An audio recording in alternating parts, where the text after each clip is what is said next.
दोस्तों, बुद्ध कहते हैं, स्वयं पर विजय प्राप्त करना दूसरों पर विजय प्राप्त करने से बड़ा काम है। दोस्तों, लाइक बोधि चैनल में आपका स्वागत है। मैं आपको आज जो कहानी सुनाने जा रहा हूँ वो आपके जीवन पर ही आधारित है, तो कहानी को पूरा सुनिएगा। आपकी अभी की आदतें ही आपके भविष्य का निर्माण करती हैं। एक बार की बात है, महात्मा गौतम बुद्ध अपने सभी शिष्यों को आश्रम में उपदेश दे रहे थे। जीवन में अपनाई जाने वाली सुबह की आदतों के बारे में बता रहे थे।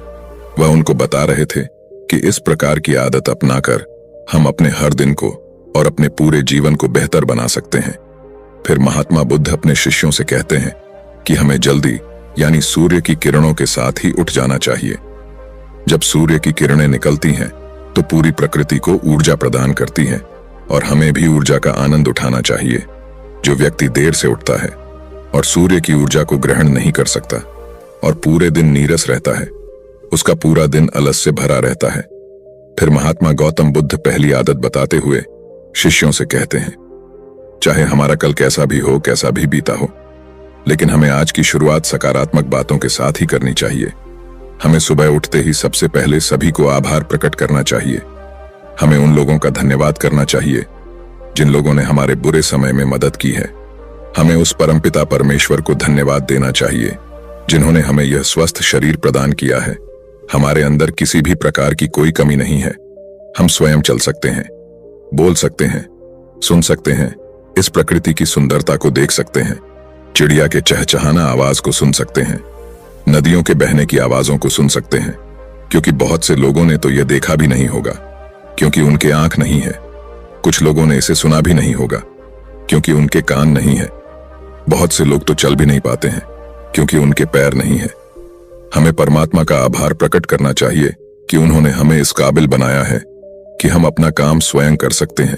किसी और पर हमें निर्भर नहीं रहना पड़ता, जबकि बहुत से लोगों को चलने के लिए भी दूसरों का सहारा लेना पड़ता है और दूसरों के ऊपर निर्भर रहते हैं। हमें इस प्रकृति को, अपने आसपास की चीजों का धन्यवाद करना चाहिए जिन्होंने हमारे जिंदगी को इतना सुंदर बनाया है।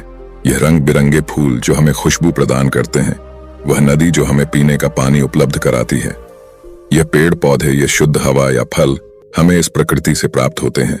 हमें इन सब का आभार प्रकट करना चाहिए, इनको धन्यवाद देना चाहिए। इन सब ने मिलकर हमारे जीवन को बेहद ही खूबसूरत बनाया है। हमें ध्यान करना चाहिए। हमारे मन के भीतर कई तरह के विचार चलते रहते हैं। विचारों का एक कोलाहल मचा रहता है। हम नहीं चाहते, फिर भी हमारे मन में कोई ना कोई विचार आ ही जाता है और इन विचारों के कारण ही हम तनाव महसूस करते हैं। हमें इन विचारों को शांत करना होगा और हम इन विचारों को ध्यान के माध्यम से ही रोक सकते हैं। इसके लिए हमें एक शांत जगह पर बैठ जाना है और अपनी आती जाती सांसों पर ध्यान लगाना है। हमें इस बात का ध्यान रखना है कि हम किस नाक से सांस ले रहे हैं और किस नाक से छोड़ रहे हैं। शरीर के कौन कौन से अंग उससे हमारी सांसें टकरा रही है। जब हम अपना ध्यान हमारी पूरी सांसों पर लगाएंगे तो हमारा मन एक जगह पर केंद्रित हो जाएगा और भटकना बंद कर देगा।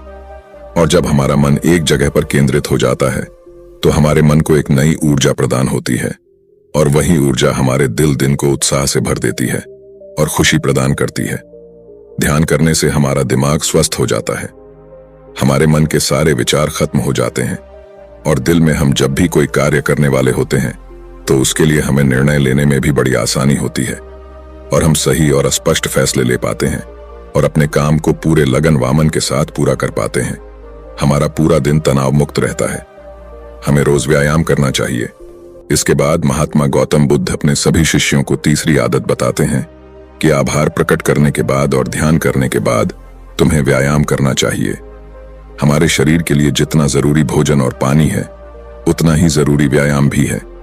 व्यायाम करने से हमारा शरीर स्वस्थ और तंदुरुस्त रहता है और हमारा मन प्रसन्न रहता है।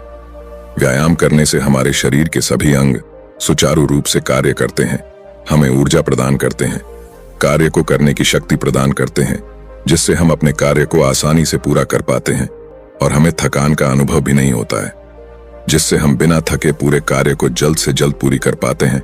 व्यायाम करने से हमारा शरीर स्वस्थ व निरोगी रहता है। हमें किसी भी प्रकार का कोई रोग नहीं होता है। हमारे पास चाहे जितनी भी धन दौलत हो, यह सुख सुविधा ही क्यों ना हो, अगर हमारा शरीर स्वस्थ नहीं होगा तो हम किसी भी सुख सुविधा का आनंद नहीं ले पाएंगे। अगर हमारा शरीर किसी भी रोग से ग्रस्त हो जाएगा तो फिर उसे यह धन दौलत भी ठीक नहीं कर पाती है। स्वस्थ शरीर सुखी जीवन की निशानी है। इसको हेडलाइन करना है। जितना हम अपने शरीर को कष्ट देंगे उतना ही हमारा शरीर हमें सुख प्रदान करेगा, और जितना हम अपने शरीर को आराम देंगे उतना ही यह हमें कष्ट प्रदान करेगा। इसीलिए हमें नियमित रूप से व्यायाम करना चाहिए। व्यायाम करने से हम पूरे दिन प्रसन्न रहते हैं और अपने सभी कार्यों को आसानी से कर पाते हैं। व्यायाम करने से हमें दीर्घायु प्राप्त होती है और हम लंबे समय तक युवा नजर आते हैं। जो लोग व्यायाम नहीं करते समय से पहले ही वृद्ध नजर आने लगते हैं। अपने पूरे दिन की दिनचर्या लिखनी है। इसके बाद गौतम बुद्ध अपने शिष्यों को सुबह की चौथी आदत बताते हुए कहते हैं, आभार व्यक्त करने के बाद, ध्यान करने के बाद और फिर व्यायाम करने के बाद तुम्हें एक कागज और एक कलम उठानी है और उस कागज और उस कलम से अपने पूरे दिन की दिनचर्या लिखनी है। अपने सभी कार्यों को लिखना है जो उस दिन आप करोगे, और उन सभी कार्यों का समय निर्धारित करें जिससे आप एक निश्चित समय में अपने सभी कार्यों को पूर्ण कर पाएंगे और आपका कोई भी कार्य नहीं छूटेगा। और एक बात का और ध्यान रखें, आप अपने उन कार्यों में एक ऐसा कार्य जरूर लिखें जिसमें तुम किसी व्यक्ति या पशु की निस्वार्थ भावना से मदद करोगे, जैसे कि किसी गरीब को भोजन खिला दिया, किसी पशु को घास डाल दे या फिर उसे पानी पिला दिया। ऐसा करने से तुम्हें शांति प्राप्त होगी और जब तुम्हारा पूरा दिन खत्म हो जाएगा तो तुम्हें एक अलग ही खुशी का अनुभव होगा कि आज मैंने एक अच्छा कार्य किया है, आज मैंने किसी की निस्वार्थ भाव से मदद की है, आज का दिन मेरा बहुत ही अच्छा था, मेरा कोई भी कार्य छोटा नहीं है, मैंने आज का दिन बहुत ही अच्छे से जिया। तुम्हें अपने आप से बातें करनी है। जब तुम कोई प्रेरणादायक ग्रंथ पढ़ लो उसके बाद तुम्हें अपने आप से बातें करनी है। दूसरों से तो हम हमेशा बातें करते हैं लेकिन कभी अपने से बात करने का मौका ही नहीं मिलता। इसीलिए हमें अपने आप से बातें करनी चाहिए, क्योंकि आपको आपसे बेहतर कोई नहीं समझ सकता। इसीलिए अपने आप को धन्यवाद देना चाहिए। अपने आप से कहना चाहिए कि मैं कितना अच्छा हूं, मैं बहुत ही खुश हूं, मैं हर कार्य को कर सकता हूं, कोई भी कार्य मेरे लिए असंभव नहीं है, मैं हर परेशानी से लड़ सकता हूं, जो लक्ष्य निर्धारित किया है उसे पाकर रहूंगा, चाहे कुछ भी हो जाए मैं उसे हासिल करके ही रहूंगा, मैं किसी से नहीं डरता। हमारे जीवन की यह छोटी छोटी आदतें हमारे जीवन को एक नई दिशा प्रदान करेगी। जब आप इन आदतों के साथ अपने दिन की शुरुआत करोगे तो फिर आपका हर दिन बेहतर रहेगा और आप हर दिन पूरे दिन प्रसन्न और खुश रहोगे। दोस्तों, ये छोटी छोटी दिखने वाली 5 आदतें हमारे जीवन पर सकारात्मक प्रभाव डालती हैं। आदतों को अपनाकर हम अपने दोस्तों बुद्ध कहते हैं, स्वयं पर विजय प्राप्त करना दूसरों पर विजय प्राप्त करने से बड़ा काम है। दोस्तों, लाइक बोधि चैनल में आपका स्वागत है। मैं आपको आज जो कहानी सुनाने जा रहा हूं वो आपके जीवन पर ही आधारित है, तो कहानी को पूरा सुनिएगा।